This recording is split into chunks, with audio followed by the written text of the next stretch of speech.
भवानी शंकरौ वंदे श्रद्धा विश्वास रूपिणौ याभ्यां विना न पश्यन्ति सिद्धः स्वान्तः स्थमीश्वरम। हर हर महादेव। आप सभी भगवत प्रेमी दर्शकों का हार्दिक स्वागत है आपके अपने ही YouTube चैनल जगत पिता शिव में। भगवान महादेव जी की कृपा से आप सभी स्वस्थ सकुशल और प्रसन्न होंगे, ऐसा मुझे विश्वास है। आज का वीडियो बहुत ही महत्वपूर्ण विषय पर है और बहुत सही दर्शक जनों ने मुझसे ये जिज्ञासा प्रकट की थी कि ध्यान के संबंध में भी एक वीडियो बनाइए, और ऐसा भी बहुत से दर्शकों ने कहा था कि ध्यान में जब हम ध्यान लगाते हैं तो उसमें हमें क्या प्रारंभिक अनुभव होते हैं, क्योंकि ध्यान एक नितांत व्यक्तिगत चीज है, तो उसमें हमारे साथ क्या घटना घट रही है उसको सिर्फ हमारा अंतर्मन ही जान पाता है। तो हम उसकी कसौटी कैसे करें और उसका मूल्यांकन कैसे करें कि ये जो हमें अनुभव हो रहे हैं हो भी रहे हैं या नहीं भी हो रहे हैं, कि वो हमारे मन का ही एक कोई प्रपंच है। तो क्या वो अनुभव जो हमें हो रहे हैं या मुझे ऐसा एहसास हो रहा है कि सही हो रहा है कि गलत हो रहा है। और बहुत से लोगों की ये भी जिज्ञासा रहती कि ध्यान आखिर लगाया कैसे जाए, उसकी सही प्रक्रिया क्या है। तो मैंने भी सोचा कि ये वास्तव में बहुत ही महत्वपूर्ण विषय है, तो इस पर अवश्य ही एक विस्तृत जानकारी के साथ एक वीडियो बनाना आवश्यक है। जब हम अपने इष्ट देव का ध्यान करते हैं तो बहुत से अनुभव होते हैं, लेकिन हमें वो अनुभव हों इसके लिए आवश्यक है कि हमें ध्यान की संपूर्ण विधि भी पूरे सही तरीके से पता होनी चाहिए। देखिए, ध्यान एक बहुत ही व्यक्तिगत प्रक्रिया है और ध्यान बहुत एकाग्रचित्त वाले व्यक्ति कर भी सकते हैं, जिनका मन हर वक्त इधर उधर भागता रहता है, जो शारीरिक रूप से भी बहुत दौड़ा भागी वाले स्वभाव के हैं और जिनका मन स्थिर नहीं रहता है। तो ध्यान तो प्राणी मात्र के लिए है, कोई भी कर सकता है, लेकिन उन्हें बहुत अधिक परिश्रम करना पड़ता है, क्योंकि समझ रहे हैं ना, बिगड़ैल घोड़े को नियंत्रित करने में अधिक ऊर्जा व्यय करनी पड़ती है। तो बस इसी बात से आप अंदाजा लगा लें कि ध्यान में हमें जो अनुभव होंगे वो तो भविष्य में होंगे कभी, लेकिन सबसे महत्वपूर्ण बात तो ये है कि ध्यान लगाने की जो सही प्रक्रिया है, जो सही विधि है, वो भी पता होनी बहुत आवश्यक है। और हमें ये भी जरूर जान लेना चाहिए कि ध्यानस्थ व्यक्ति या ध्यान के प्रति जिसको बहुत जिज्ञासा है या ध्यान करना चाह रहा है, तो उसके अंदर कुछ योग्यताएं भी होनी चाहिए। ऐसा नहीं है कि कोई भी व्यक्ति बस बैठा आसन पे, आंख बंद किया और ध्यानस्थ हो गया, समाधि में पहुंच गया, ऐसा होता ही नहीं है। अब उससे भी पहले जानिए कि ध्यान की ओर किस व्यक्ति का रुझान होता है। ध्यान करने के लिए कौन व्यक्ति बहुत उत्साहित रहता है। पहला नंबर वो व्यक्ति जो ये जान चुका है कि दुःखालयम अशाश्वतम। इस धरती का दूसरा नाम है दुःखालयम अशाश्वतम। दुःखालय का मतलब जो दुखों का स्थान है, और अशाश्वत है जो आज है कल नहीं रहने वाली है। दूसरे ऐसे व्यक्ति जिनकी मुमुक्षा बहुत चरम पे पहुंच चुकी है। मोक्ष के प्रति जो जिज्ञासु व्यक्ति होते हैं उन्हें ही मुमुक्षु कहा जाता है। ऐसे व्यक्ति भी निरंतर ध्यान ही नहीं, हर प्रकार के साधनों में वो अपना चित्त बसाए रखते हैं कि यहाँ से तो नहीं मेरा प्रभु मुझे प्राप्त हो जाएगा, कहीं यहाँ से तो नहीं प्राप्त हो जाएगा। मतलब वो छटपटाते रहते हैं। ऐसी चित्त वृत्ति जिनकी होती है उनका भी ध्यान में बहुत रुझान रहता है। तीसरे वो व्यक्ति होते हैं जिनकी जिज्ञासा बहुत अधिक होती है। मोक्ष प्राप्ति के उद्देश्य से जो व्यक्ति आगे बढ़ता है उसके अंदर तो मुमुक्षा बहुत होती है, लेकिन जो व्यक्ति विशुद्ध रूप से सब चीज जान लेना चाहता है, प्रभु के रहस्य को जान लेना चाहता है, या जो भी वो समझता है कि उससे अप्रकट है, वो उसे अपने सामने प्रकट कराने के लिए अपनी जिज्ञासा को शांत करने के उद्देश्य से वो ध्यान की ओर आकृष्ट होता है और उस ओर कदम बढ़ाता है। अब चौथे वो व्यक्ति भी इस प्रक्रिया में शामिल होने की इच्छा रखते हैं जिनका उद्देश्य भौतिक है, जिनका उद्देश्य सांसारिक है, जो न ईश्वर को जानना चाहते हैं, ना मुक्ति चाहते हैं, ना उन्होंने बहुत अच्छे से इस बात का अनुभव भी किया है कि ये दुनिया दुःखालय है, दुख का स्थान है, अशाश्वत है।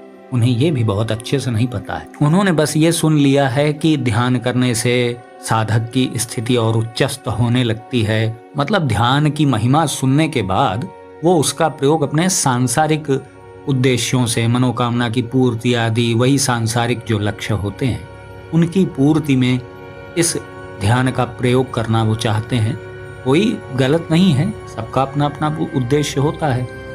तो चौथे स्तर पे ऐसे ही व्यक्ति हैं जो इस अलौकिक साधन का प्रयोग लौकिक कामनाओं के लिए करना चाहते हैं।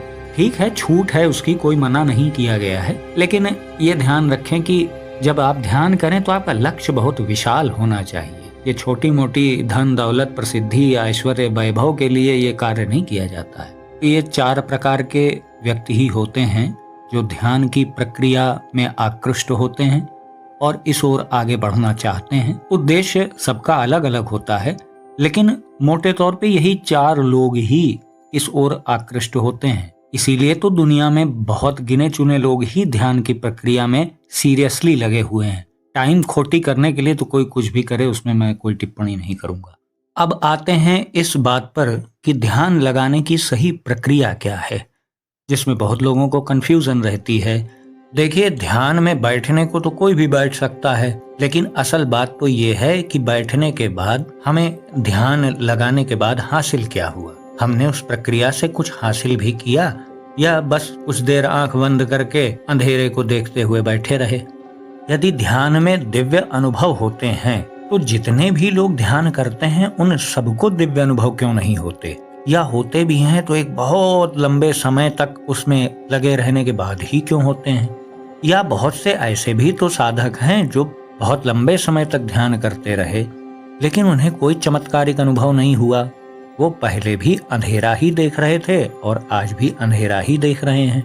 वस्तुतः ये हो इसलिए रहा है कि आप ध्यान की सही प्रक्रिया को नहीं अपना रहे हैं।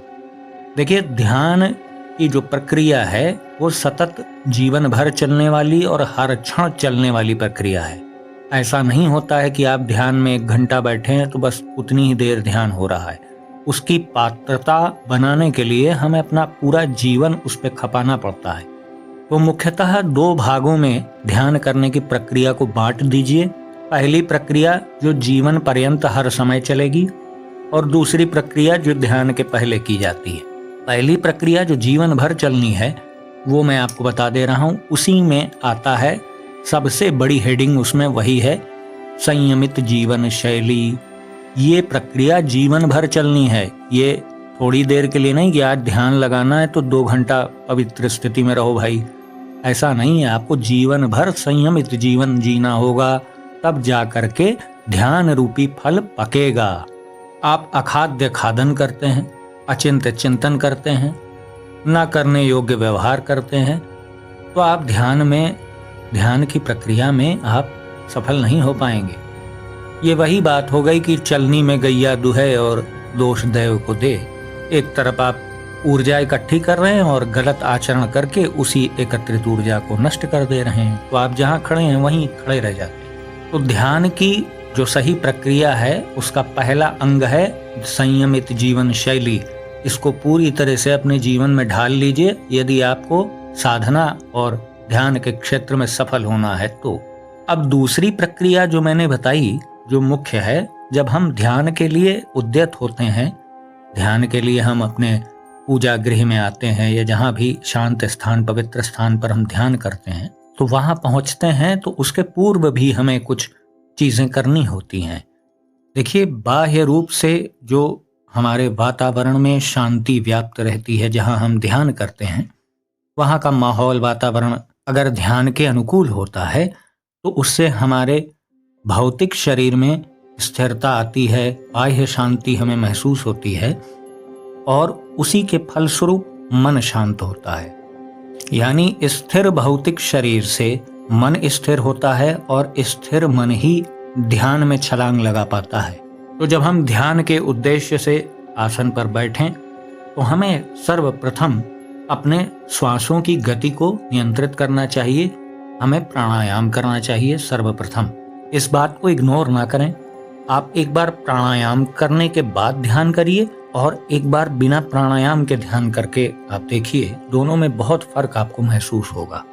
जब भली प्रकार से प्राणायाम करके हम अपने मन को स्थिर कर लें तो उसके बाद जो सबसे महत्वपूर्ण प्रक्रिया है उसका वर्णन श्वेताश्वतरोपनिषद में किया गया है। श्वेताश्वतरोपनिषद के 2वें अध्याय में कहा गया है, युञ्जानः प्रथमं मनस्तत्त्वाय सविता धियः अग्नेर्ज्योतिर्निच्चाय्य पृथिव्या अद्य भारत। अर्थात सविता देवता हमारे मन को तत्व ज्ञान प्राप्ति के लिए उसे पृथ्वी आदि पार्थिव जो पंचतत्व हैं उससे ऊपर उठाकर हमें स्थापित करें। ये अर्थ है। मतलब इसका कहने का ये मतलब है, सविता देवता का पहले अर्थ समझ लें प्राचीन वैदिक साहित्य में, और कहीं कहीं आज भी सूर्य देवता को सविता देव के रूप में वर्णन किया गया है। हमें ध्यानस्थ होने के पूर्व सविता देव अर्थात जो ध्यान के अधिष्ठात्र देव हैं वो हैं सूर्य देव। जैसा कि ये श्लोक बता रहा है, उससे हम अनुमति प्राप्त करें और उनसे ये प्रार्थना करें कि हमारे मन को पंच तत्वात्मक स्थिति से बाहर निकाल के अपने ज्योतिष स्वरूप में समाहित करें। इसको इस प्रकार भी आप समझ सकते हैं कि सूर्य देवता ही जब ध्यान के अधिष्ठात्र देवता बन जाते हैं, या ध्यान के क्षेत्र में सूर्य देवता को ही सविता देव कहा जाता है, जो ध्यान का प्रतिनिधित्व करते हैं या उस पर अपना स्वामित्व रखते हैं। और ये सत्य प्रतीत भी होता है, क्योंकि सूर्य को जगत की आत्मा कहा गया है, और ये भी कहा गया है कि उस परम आत्मा से ही हमारी आत्मा प्रकाशित हो रही है। और वैज्ञानिक दृष्टि से भी देखिए तो धरती की सारी माया सूर्य देवता के कारण ही संभव है। भाई देखिए 49 प्रकार की वायुओं का भी वर्णन है लिंग पुराण में। 49 प्रकार की वायुओं का प्रतिनिधित्व भी भगवान सदाशिव जी ही करते हैं। और सूर्य से निकलने वाली विभिन्न प्रकार की किरणें, हमें तो सिर्फ प्रकाश वाली किरणें ही दिखती हैं, कुछ अन्य किरणें भी होती हैं। जैसे भगवान शिव की अष्टमूर्ति का जो वर्णन आता है तो उसका वर्णन भी लिंग पुराण में है। उसमें बताया गया है कि सूर्य की समस्त किरणें ही भगवान शिव की ऊर्जा से संचालित हो रही हैं, और हर प्रकार की अलग अलग किरणों का अलग अलग कार्य भी है। कुल मिलाकर हर बात का निचोड़ ये है कि ध्यान में बैठने के पूर्व हमें सविता देवता अर्थात सूर्य देवता से ध्यान में बैठने की अनुमति प्राप्त करनी चाहिए, ध्यान में जाने की अनुमति प्राप्त करनी चाहिए, और ये उनसे प्रार्थना करनी चाहिए कि हमारी चित्त वृत्ति को पंच तत्वात्मक बोध से हटा करके दिव्य प्रकाश, अलौकिक प्रकाश की ओर प्रेरित करें और हमें ध्यानस्थ होने में हमारी सहायता करें। अब यहाँ बहुत से लोग ये प्रश्न अवश्य ही करेंगे कि भाई यदि कोई सायंकाल सूर्यास्त के बाद ध्यान पे बैठा हुआ है तो वो सूर्य देव की कैसे प्रार्थना करे, क्योंकि ऐसा कहा जाता है कि सूर्यास्त होने के बाद सूर्य देवता की प्रार्थना नहीं करनी चाहिए। तो सबसे पहले मैं आपको बता दूं, इसीलिए यहाँ पर सूर्य देवता को सविता देव के नाम से संबोधित किया गया है। यहाँ पे कहीं भी सूर्य शब्द नहीं आया है श्लोक में जो मैंने बोला था। और दूसरी बात, यहीं पर महत्व आ जाता है दीपक का। हालांकि दीपक प्रातः काल की पूजा में भी जलता है, लेकिन वो प्रतीक सूर्य देवता का ही होता है। और अग्नि जितनी भी प्रकार की हैं, जितनी भी प्रकार की अग्नियां हैं, अग्नि के भी बहुत प्रकार होते हैं, तो वो सब कुछ, वो सारी अग्नियां ही सूर्य के तेज से ही प्रकाशमान हैं, ऐसा शास्त्रों में वर्णन है। श्वेताश्वतरोपनिषद में आगे कहा गया है, युञ्जानः प्रथमं मनः प्रथमं ध्यानारभ्ये मनः परमात्मानि संयोजनीयं धियः इतरानपि प्राणान् प्राणा वैद्यः इति श्रुते अथवा धियो बाह्य विषय ज्ञानानि। अर्थात पहले मन को नियुक्त करके, मतलब तैयार करके, प्रारंभ में परमात्मा में लगाए जाने के योग्य बनाओ। यानी पहले पंच तत्वात्मक, ये जो पंच महाभूत में लिपटा हुआ हमारा मन है, इससे ऊपर उठो। यानी भूमि तत्व को यहीं छोड़ो, जल तत्व को यहीं छोड़ो, क्योंकि यही दोनों सबसे भारी तत्व हैं। भाई जो पंच तत्व का बंधन है उसमें सबसे कठोर बंधन जल तत्व और भूमि तत्व का है। तो इनको, इन भारी भारी तत्वों को लेकर के हम ध्यान में नहीं आगे बढ़ पाएंगे। पहले मन को हल्का करो। वो कैसे होगा? वही यहाँ बताया जा रहा है कि सूर्य देवता का ध्यान करो, उनका ध्यान करके अपने आप को पृथ्वी तत्व से ऊपर उठाओ। ऐसी व्यवस्था ना हो तो दीपक आदि का, अग्नि आदि का ध्यान करो, सामने दीपक जला लीजिए, ऐसा इसमें कहा जा रहा है। आसान शब्दों में ये कहा जा सकता है कि जब आप प्राणायाम आदि कर चुके हों और जब आप ध्यान लगाने के लिए बिल्कुल तैयार हों, तो सर्वप्रथम जो ध्यान के अधिष्ठात्र देवता हैं सविता देव, यानी सूर्य देव का ही एक स्वरूप है सविता देव का, तो आप उनसे प्रार्थना करें कि हे प्रभु, हमारे मन को उस योग्य तो बना दीजिए कि हम ध्यान में उसे प्रवृत्त करा सकें। इसीलिए प्रारंभ काल से ही ये परंपरा चली आ रही है कि दीपक को देखते हुए ध्यान करो। बहुत से लोग प्रकाश पुंज जब दिखता है तो उसमें सूर्य का ही अनुभव करते हैं। आगे इस उपनिषद में वर्णन है कि जैसे दो लकड़ियों को परस्पर घर्षण करने से यानी अग्नि मंथन करने से अग्नि प्रकट हो जाती है, ठीक वैसे ही हमारे शरीर और परमेश्वर के ध्यान रूपी मंथन से ही आत्मज्ञान रूपी अग्नि प्रकट होती है। इस निर्धारित प्रक्रिया से लाभ क्या है, इस विषय में भी कहा गया है। सवित्रा प्रसवेन जुषेत ब्रह्म पूर्व्यम तत्र योनिम कृणवसे नहिते पूर्तम अक्षिपत। अर्थात सविता देव अर्थात सूर्य देव द्वारा अनुज्ञात होकर उस चिरंतन ब्रह्म का सेवन करना चाहिए। तुम उस ब्रह्म में निष्ठा करो, इससे पूर्व कर्म तुम्हारा बंधन करने वाले नहीं होंगे। यानी पूर्व जन्म के जो बंधन करने वाले हमारे कर्म हैं वो अप्रभावी हो जाते हैं इस निर्धारित प्रक्रिया के बाद। देहाभिमान के साथ, देह भाव के साथ यदि हम ध्यान में बैठेंगे कि हमारे हाथ है, पैर है, सर है, मुख है, ये भाव लेकर के ध्यान में बैठेंगे तो हम शरीरी बन के ही तो बैठेंगे। बात का निचोड़ आप लोग समझिए कि हमें पंच तत्वात्मक होकर के नहीं बैठना है, हमें एक चैतन्य स्वरूप होकर के ध्यान में प्रविष्ट होना है।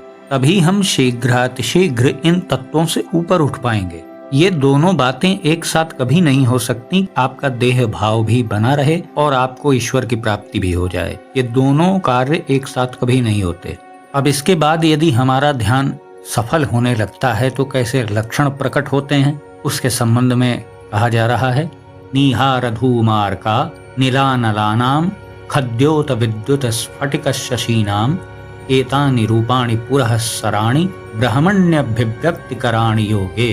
अर्थात योगाभ्यास आरंभ करने पर पहले अनुभव होने वाले कोहरे, कोहरा यानी कुहासा, धुआं, सूर्य, वायु, अग्नि, खद्योत, खद्योत यानी जुगनू, विद्युत, स्फटिकमणि और चंद्रमा, इनके रूप ब्रह्म की अभिव्यक्ति करने वाले होते हैं। अब इनमें से अपनी चित्त वृत्ति के अनुसार अलग अलग दर्शन सभी को हो सकते हैं। हो सकता है किसी को प्रारंभ में कुहासा न दिखे, धुआं न दिखे, सीधा डायरेक्ट ही उसे सूर्य देवता के ही दर्शन हो जाएं या खूब तेज प्रकाश पुंज ही उसे दिखने लग जाए।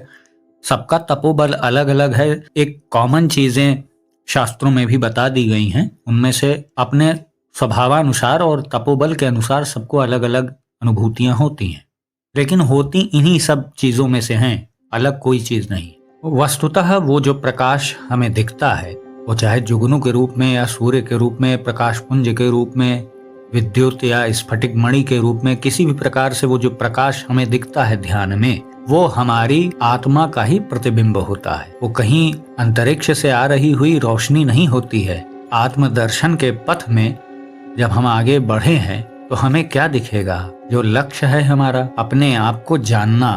ध्यान में हम अपने आप को ही तो जानते हैं, अपने आप को जान लेना ही ईश्वर को जानना है। अब संभवतः आप समझ गए होंगे कि सूर्य को जगत की आत्मा क्यों कहा जाता है और आत्मा का, सूर्य का और ध्यान की प्रक्रिया का आपस में कितना गहरा संबंध है।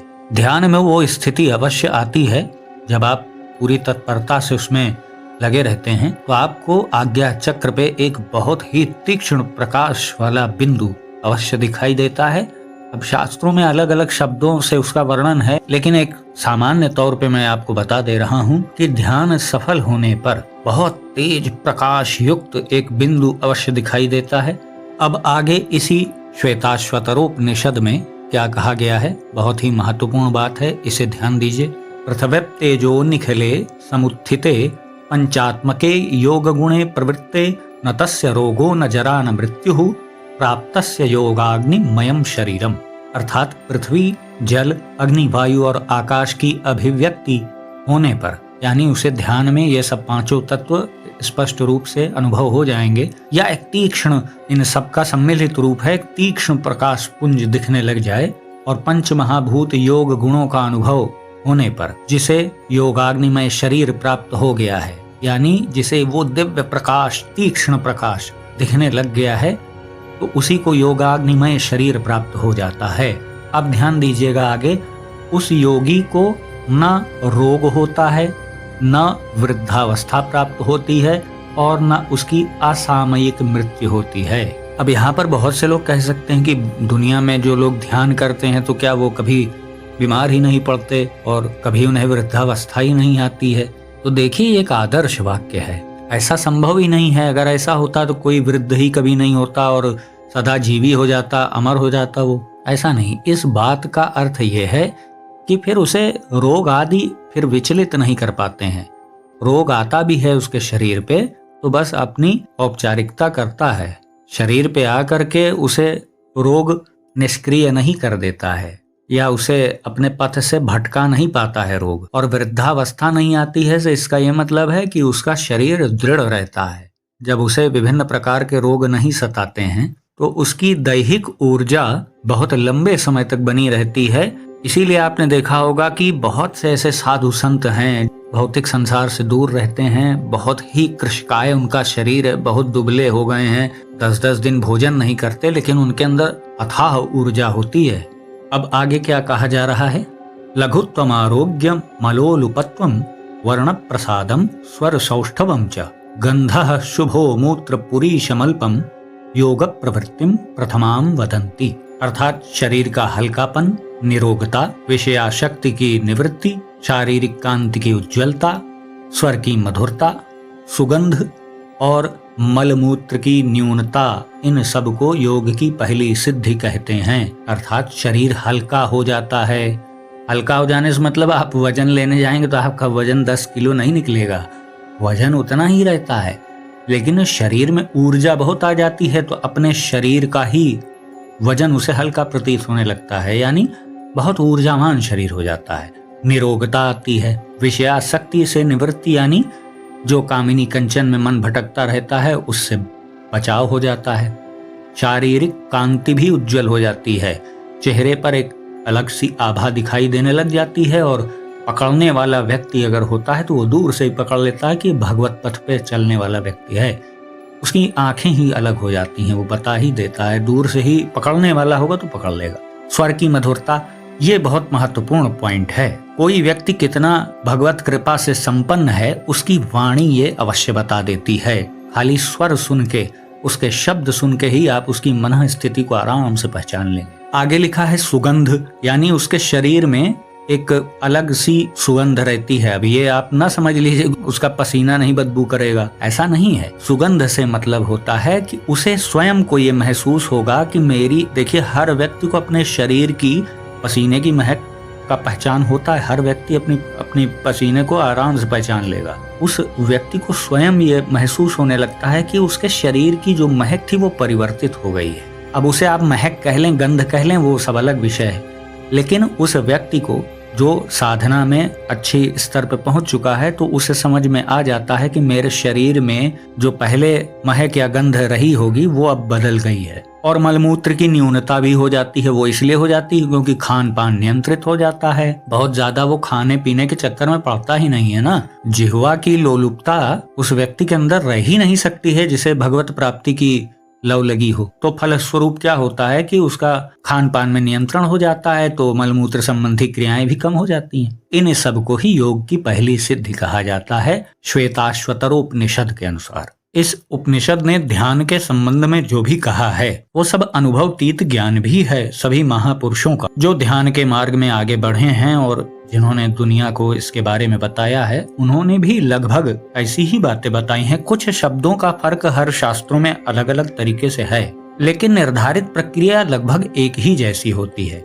ये बात हर जगह पाई जाती है कि ध्यान करने पे सर्वप्रथम हमें प्रकाश पुंज दिखता है। वही बात यहाँ भी अलग तरीके से इस उपनिषद में बताई जा रही है। तो आज हमने जाना कि ध्यान करने की सही प्रक्रिया क्या है। ध्यान में बैठने के पूर्व हमें प्राणायाम करना चाहिए, उसका क्या महत्व है हमने ये भी जाना। और हमने ये भी जाना कि ध्यान यदि सफल होने लगता है तो प्रारंभिक रूप से क्या लक्षण प्रकट होते हैं और फल स्वरूप हमारे शरीर में, हमारे व्यक्तित्व में क्या क्या योग्यताएं आ जाती हैं। तो आज का वीडियो हम यहीं समाप्त करेंगे। मुझे आशा है जो भी जानकारी दी गई है वो वो आपको पसंद आई होगी। यदि वीडियो पसंद आया हो तो इसे लाइक करें, अपने मित्रों बंधु बांधवों के साथ इस वीडियो को शेयर करें और यदि आप चैनल पर पहली बार आए हैं तो चैनल को कृपया सब्सक्राइब करें और बेल आइकन को भी अवश्य प्रेस कर दीजिएगा। तो भगवान विश्वनाथ जी से मैं ऐसी प्रार्थना करता हूँ कि वो आप सभी को सदा स्वस्थ, सुखी और ऊर्जावान बनाए रखें। मिलते हैं अगले वीडियो में एक नई और उपयोगी जानकारी के साथ। तब तक के लिए आप सभी भगवत प्रेमी भक्तों को हर हर महादेव।